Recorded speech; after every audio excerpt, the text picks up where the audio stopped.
There is a new warning out this morning about the growing dangers of superbugs. The British government says higher rates of drug-resistant infections could lead to 10 million deaths a year and cost $100 trillion. Dr. David Agus is in Los Angeles. Good morning. Good morning, Charlie. Tell us about these findings and how alarmed should we be? So the British Prime Minister Cameron brought in Jim O'Neill, who used to be head of Goldman Sachs Asset Management, and said, do a study to see what could happen to these superbugs. And what they found is superbugs, which are bugs that don't respond to antibiotics, are a problem now, 23,000 deaths a year in the United States, but are growing and will be a remarkable problem over the next several decades unless we start to do something. How big a threat is this, and what do we need to do?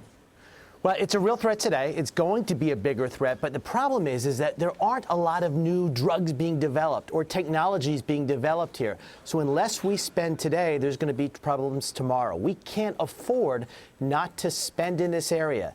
You looked at Ebola. Ebola started off small, and we didn't intervene, and now it's an enormous problem. This is orders of magnitude bigger than what Ebola could be. David, Merck paid more than $8 billion for a company that has some promising new antibiotics. Is that the answer here? Well, it's certainly, a bright spot in the field, but unfortunately, it's one of the few bright spots. This company made some new antibiotics that worked against some of these superbugs, but there aren't many others. And so we need to start to invest now at the academic universities and do research, develop new technologies, because we're overusing antibiotics. Every time somebody has a fever, a doctor can give them an antibiotic, and we have to stop that. An amazing study came out a few weeks ago showing that later in the day, doctors give out more antibiotics for the same symptoms as earlier in the day.